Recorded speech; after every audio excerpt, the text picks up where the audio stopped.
Bonjour à tous et bonjour à toutes. J'espère que vous allez bien. J'espère que vous avez passé une très bonne nuit parce que nous ici présentement, il est presque 8 heures du matin. On se réveille en douceur. Soyez les bienvenus, vous êtes sur la chaîne du thé dans l'âtre. Alors, prenez votre boisson matinale préférée, votre plaid si vous avez encore un petit peu froid parce que il fait encore un peu frisqué dehors, mais le printemps ne saurait tarder. Et détendez-vous. On va parler théâtre. Donc aujourd'hui, je vais vous faire un petit book haul et je vais vous présenter 6 livres qui ont un rapport avec le théâtre, chacun à leur façon.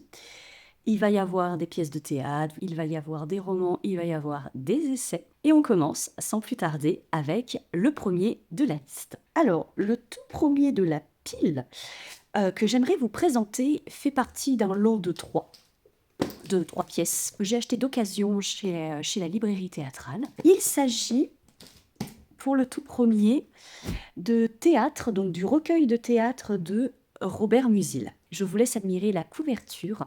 Il s'agit d'un tableau de Klimt qui s'appelle Poisson rouge. C'est ce qui m'a attiré quand je suis allée un petit peu chiner dans le bac des occasions qu'il y a à la librairie théâtrale.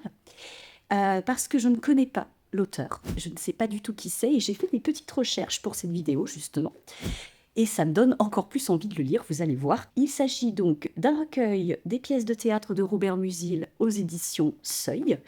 Et il y a eu donc une traduction parce que Robert Musil est allemand. Et la traduction est de Philippe Jacotet. Alors il s'agit d'un recueil donc, qui va comporter 2 pièces, Les Exaltés et Vincent et l'ami des personnalités, qui sont apparemment les 2 seules pièces que Robert Musil aurait écrites. Et il y a également un prélude au mélodrame Le Zodiaque.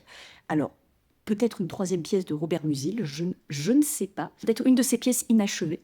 La 3e, donc Le Zodiaque. Et il y a également un dossier qui va permettre de parler du dramaturge et de comprendre un petit peu ce qu'il a écrit.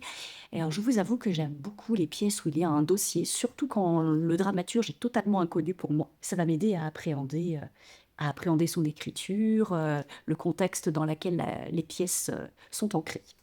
Alors, je vais vous lire la 4e de couverture. Cette nouvelle édition du théâtre de Musil complète la version retouchée des 2 seules pièces qu'il ait achevées, Les Exaltés et Vincent et l'ami des personnalités, par un prélude au mélodrame Le Zodiaque de 1918 à 1919, inédit en français, et un dossier qui apporte quelques éléments essentiels à la connaissance de cet aspect de l'œuvre.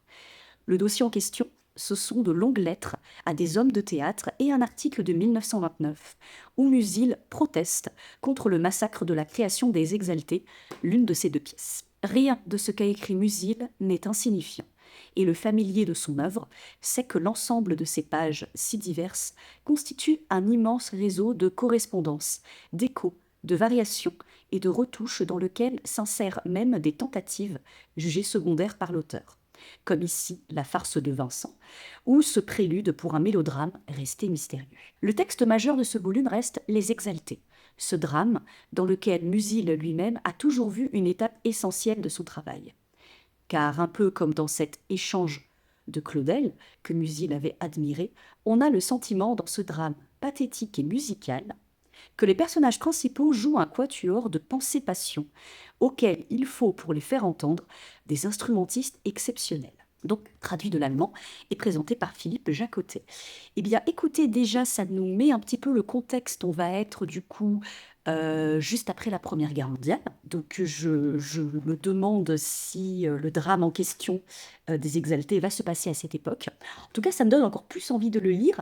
Moi, ce qui m'interpelle un petit peu, ça va être le côté musical et instrumental, parce qu'à la lecture, je vais pas avoir le côté musical et instrumental, donc il faudra peut-être que je fasse des recherches pour écouter une musique qui accompagnera ma lecture. En tout cas, un grand mystère, mais on en reparle très bientôt. Pour ce qui est du deuxième, alors là, il s'agit de la pièce la plus mystérieuse des 3, d'ailleurs de toute la sélection que je vais vous présenter. Il s'agit du Prodigue de Londres, de Shakespeare, c'est ce qui est écrit en haut, adapté par Henri Guéon.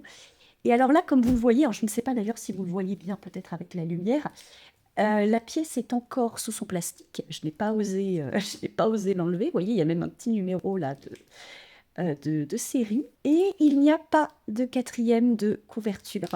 Voilà, je n'ai choisi cette pièce, je ne vais pas vous mentir, qu'avec la couverture qui m'intriguait énormément. Alors j'ai fait également des recherches pour pallier le manque de la quatrième de couverture. Il s'agirait en fait d'une pièce qui a été attribuée à Shakespeare, mais lorsque j'ai fait mes recherches sur Wikipédia, alors Wikipédia anglais, parce qu'il n'y a pas de feuille Wikipédia française pour cette pièce-là, eh bien il s'agirait d'une pièce en effet pas du coup forcément écrite par Shakespeare. En tout cas, les spécialistes ne se sont pas mis d'accord sur l'auteur. Elle a été attribuée à Shakespeare, mais eh bien, il s'avère que cette pièce pourrait ne pas avoir été écrite par Shakespeare, mais pour l'instant, on n'en sait pas plus. Elle aurait été écrite en 1665. Et alors, cette pièce, de quoi elle parle? Il va s'agir donc d'un fils prodigue, comme l'indique si bien le titre, qui va faire un parcours, un voyage. Donc, on va parler d'une sorte de voyage initiatique et qui va apprendre de ses erreurs durant ce voyage. Très très peu d'informations sur la pièce, alors là encore moins que les autres. Donc je vous en dirai plus sur cette pièce. Bah, déjà si j'ose l'ouvrir, et puis nous verrons tout cela ensemble.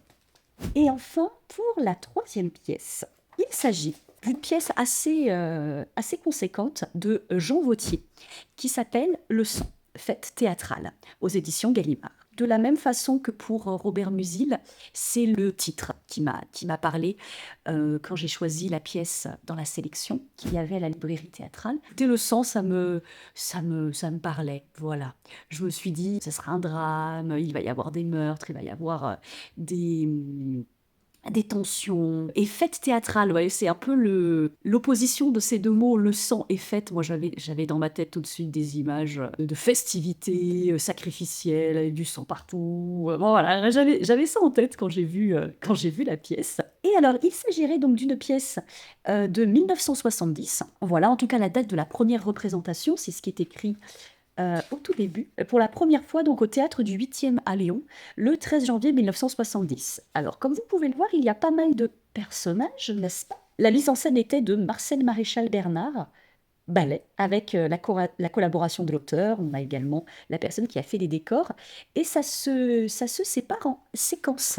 Donc, l'autre fois, nous avions arboré des séquences, c'était, il me semble, avec Paul Claudel, où c'était en journée plutôt qu'en séquence. Donc voilà, il ne s'agira pas d'actes, mais de séquences. Donc nous verrons de quoi il en retourne. Alors, je vais néanmoins vous parler alors pas de la quatrième de couverture, hein, puisqu'il s'agit de Joli Petit Rabat. Je vais vous lire du coup ce qu'il y a écrit sur les rabats. Avec le sang, l'intensité émotionnelle de Jean Vauthier dépasse la fureur lyrique de ses œuvres précédentes. Ça promet. Lyriquement aussi, Le sang est un monument révélateur, entre guillemets, de théâtre. Cette nouvelle pièce met en jeu ce qui hantait l'auteur de Capitaine Bada. Le rêve de souder, entre guillemets, son siècle à celui d'Élisabeth. Alors apparemment, pour bien comprendre cette pièce, il faut avoir lu Capitaine Bada. Bon, j'espère que ça ira quand même. Simple comme figure de carte à jouer, les personnages d'un thème historique, entre parenthèses, sanglant, entre guillemets, pardon, sanglant, sont envahis en cours de représentation par un personnage tyrannique. L'auteur, meneur de jeu et acteur principal. D'accord. L'action s'en trouve disloquée, alors que l'improvisation est fréquemment exigée de tous. Cette révolution surgit, s'installe dans la trame première, mais pour en retourner mains et faits et même le but. Elle fait circuler dans le drame de la haine l'invention du second drame, celui de la réalité de ce soir, du dédoublement impromptu et imposé, lequel a besoin de la coïncidence des propos dans les deux situations mêlées. La haine prônée chancelle, car en cours de route, l'auteur et acteur principal s'éprend de ces acteurs hautement valeureux, accède avec eux au règne de l'amour, ne veut plus développer le thème initial. Dès lors, on tourne les cruautés, le grotesque, et les massacres au grotesque, et les massacres ne relèvent plus que du bon usage dramatique. À la fête du théâtre manipulé succède celle d'une danse pour tous, y compris les victimes et autres éventrés de la fiction. Pour être, entre guillemets, tout, y compris tous les autres, Bada revenu a joué sur tous les tableaux, a inventé une action foisonnante qui multiplie comme par mégarde les points de vue sur le théâtre et la réalité même. De poème en parodie, il use des ressorts et de la complexité de ce que fut la tragédie élisabéthaine, mais avec les trouvailles de la plus extrême modernité théâtrale. Cette œuvre aux dimensions surprenantes est celle d'un poète hors les normes qui invente notre siècle dans le moment même où il revit la démesure de ses grands précurseurs. Son dithyrambe s'affronte à la férocité de l'histoire et pose en criant, chantant et riant les questions qui nous tourmentent. Eh bien, ma foi, je n'ai pas compris grand-chose du résumé. Voilà, la seule chose que j'ai compris, c'est que l'auteur, donc Jean Vauthier, va également être l'acteur principal et va interagir avec les comédiens pour, j'allais dire, les torturer dans un premier temps et faire la fête avec dans le deuxième temps. Écoutez, ça a l'air très mystérieux tout ça, ça a même l'air assez complexe. Eh bien, on va voir ça. Voilà. Affaire à suivre, comme on dit. On va passer maintenant au roman. Donc j'en ai ici deux à vous présenter. Alors, le tout premier, il s'agit de If We Were Villains de M.L. Rio, qui est un roman, le phénomène TikTok enfin traduit en France, comme nous le dit la quatrième, et c'est un phénomène TikTok qui date de 2023. Et alors la raison pour laquelle je me suis procuré d'occasion cet ouvrage, c'est parce que je compte faire une vidéo entière dédiée aux références shakespeariennes qu'il y a dans le livre. Alors, je vous lis la quatrième de couverture, vous allez en savoir beaucoup plus. Ce qu'il y a avec Shakespeare, c'est qu'il est si éloquent qu'il exprime l'inexprimable. Il transforme la douleur, le triomphe, le bonheur et la rage en mots, pour que nous puissions les comprendre. Il rend le mystère de l'humanité intelligible. On peut justifier n'importe quoi si on le fait avec assez de poésie. Olivier Marx termine de purger sa peine de 10 ans de prison pour le meurtre d'un de ses meilleurs amis qu'il n'a peut-être pas commis. Le jour de sa libération, il est accueilli par l'inspecteur Colborne, l'homme qui l'a fait condamner. Ce dernier prend sa retraite, mais avant cela, il veut savoir ce qui s'est réellement passé il y a 10 ans. Au sein d'un groupe de 7 jeunes acteurs étudiant l'œuvre de Shakespeare dans un conservatoire très réputé, Oliver et ses amis jouent les mêmes rôles sur scène que dans la vie. Le héros, le méchant, le tyran, la tentatrice, l'ingénu, etc., etc. Mais lorsque la distribution change et que les rôles s'inversent, tout tourne au drame, et l'un d'entre eux est retrouvé mort. Oh oh. Les survivants sont alors confrontés à leur plus grand défi d'acteur, convaincre la police et surtout eux-mêmes de leur innocence. Eh bien, dites donc, Shakespeare va être au centre de ce livre. Et je ne vous en dis pas plus parce que je prévois de consacrer une vidéo entièrement dédiée aux références shakespeariennes de ce livre, donc on aura l'occasion d'en reparler de façon beaucoup plus développée. Pour le 5e livre, il s'agit d'un petit craquage. Alors pareil, j'espère que vous allez pouvoir bien le voir. Il s'agit de Lady Macbeth de Avaride, qui est une réécriture de Macbeth vue du point de vue de Lady Macbeth. Alors comment vous dire que Macbeth étant, en tout cas jusqu'à présent, l'une de mes pièces préférées de Shakespeare, quand j'ai vu cette petite merveille à la librairie La Licorne, qui est une librairie dans laquelle j'ai l'habitude d'aller quand je vais rendre visite à ma sœur, on était là toutes les deux dans nos petits rayons. J'ai craqué. J'ai craqué parce que je n'ai pas l'habitude d'acheter des livres neufs, mais celui-là était tellement joli. Enfin, je ne sais pas si vous voyez, vous avez le sang qui teinte les nattes de Lady Macbeth. Vous avez alors le jaspage ici, donc je ne sais pas, je vais essayer de vous le montrer un peu comme ça. Voilà. Et on est sur du hardback aux éditions Sabran. Eh bien écoutez, je vous lis la 4e de couverture. Elle connaît cette histoire, son regard rend les hommes fous. Elle sait qu'elle va être mariée à une brute venue d'Écosse qui ne rend jamais les armes. Elle sait que la cour hostile qu'il lui fera sera empreinte de soupçons. Elle sait qu'elle devra utiliser toute sa ruse et sa magie pour survivre. Elle sait que ce Macbeth cache lui aussi des secrets. Ce qu'elle ne sait pas, c'est qu'une prophétie pèse sur les épaules de son mari comme une armure encombrante. Ce qu'elle ne sait pas, c'est que sa magie à elle est plus grande et plus dangereuse encore et qu'elle menacera l'ordre du monde.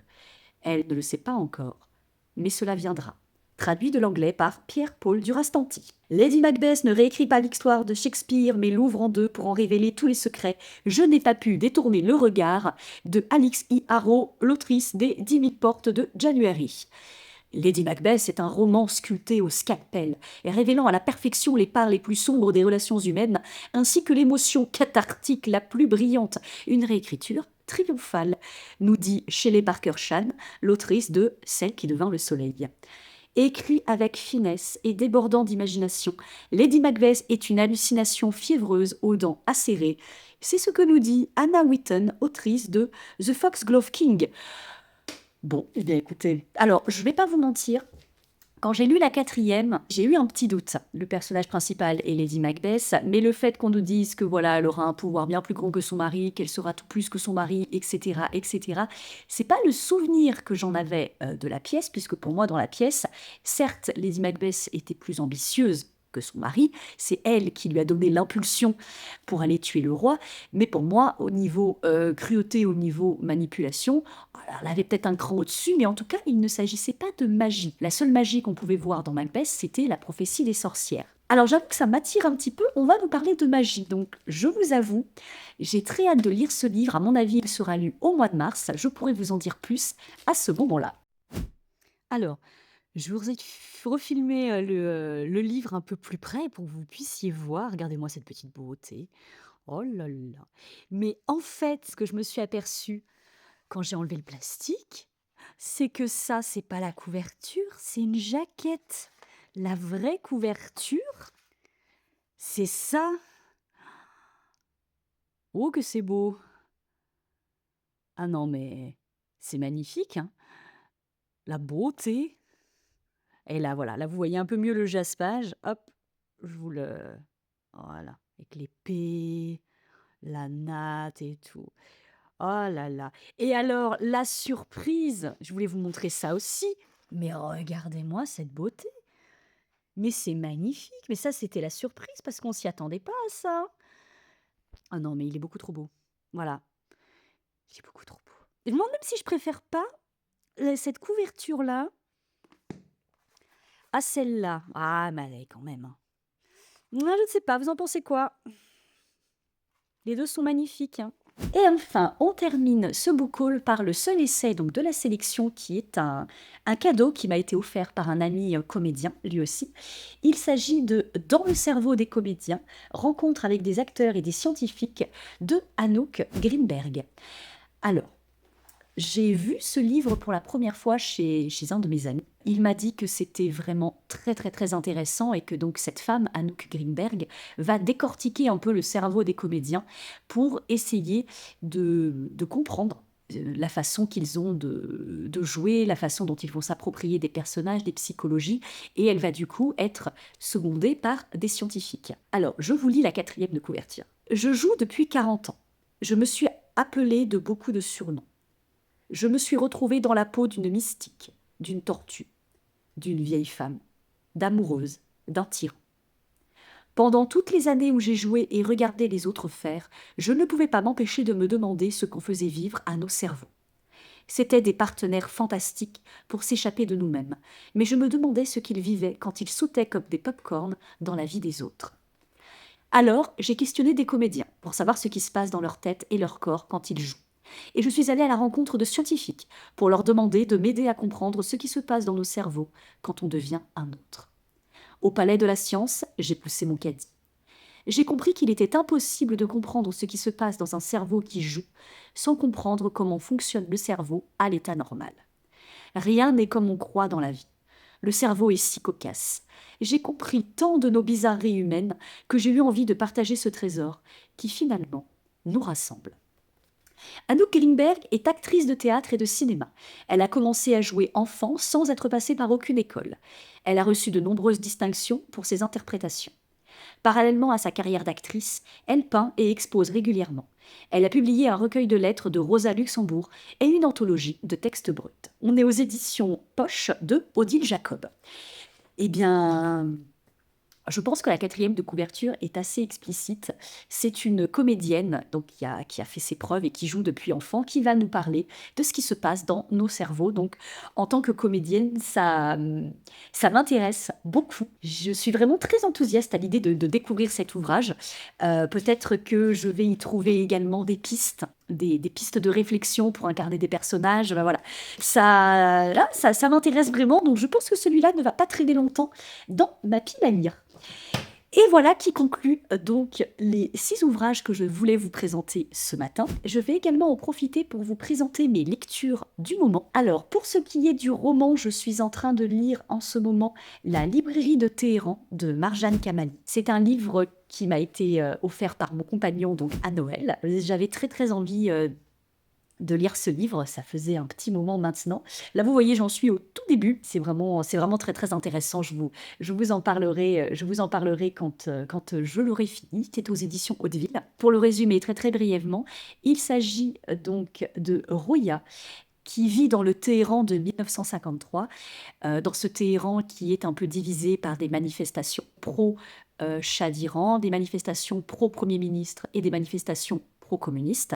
Donc vous avez ces 3 partis qui se déchirent donc dans cet Iran de 1953. Et elle est un peu en dehors de tout ça. Elle, ce qu'elle aime, c'est aller à la librairie, la petite librairie papeterie qui est pas loin de son lycée. Et dans cette librairie papeterie, elle va rencontrer un jeune homme donc qui s'appelle Bahman. Et il s'avère que Bahman, lui, est un militant pro-Premier ministre. Donc va naître une magnifique histoire d'amour entre les 2 jeunes gens. Mais pour l'instant, je n'en suis qu'au début, donc je ne sais pas ce qui va se passer. Donc je vous en parlerai plus en détail quand je l'aurai fini. Et en termes de pièces de théâtre, je suis en train de lire Juste la fin du monde de Jean-Luc Lagarce. J'ai presque terminé. On dirait pas comme ça, mais la pièce, vous voyez, la pièce est plutôt écrit gros, c'est très aéré. Donc, je pense l'avoir fini avant la fin de la semaine. Et ben, écoutez, je suis hyper contente de l'avoir remis dans ma sélection de pièces à relire, pour le coup, parce que il y a une préface. Donc, une préface qui est écrite par Jean-Pierre Sarrazac. Et franchement, cette préface explique tout. Ça m'a donné les clés pour comprendre cette pièce qui m'avait laissé un petit peu circonspecte la dernière fois que je l'avais lue. Et là, écoutez, ma lecture est un vrai plaisir. Je suis avec le personnage principal, j'arrive à me mettre à sa place, ça arrive à me toucher. Donc écoutez, je pense que cette lecture va être vraiment excellente et j'ai hâte de vous faire un point lecture sur cette pièce parce que pour l'instant, ma lecture est extrêmement agréable grâce à la préface justement qui m'a donné les clés pour la comprendre. Voici ce qui conclut notre petit book haul matinal. J'espère que ça vous a plu. N'hésitez pas à me dire si le changement de décor vous plaît. Voilà, j'ai essayé de faire quelque chose de différent pour la présentation donc de livres. Si jamais ça vous plaît, ben, n'hésitez pas à me le dire en commentaire. N'hésitez pas à me dire également en commentaire si vous avez vous-même acheté des livres, que ce soit des romans ou des pièces de théâtre, que vous prévoyez de lire bientôt. En tout cas, je vous remercie d'avoir suivi cette vidéo. J'espère qu'elle vous aura plu. Si c'est le cas et que ce n'est pas encore fait, n'hésitez pas à vous abonner à la chaîne. N'hésitez pas à liker la vidéo si jamais vous l'avez appréciée. Et n'hésitez pas à la faire voyager, à la partager. Moi, en tout cas, je vous salue bien bas et je vous dis à bientôt.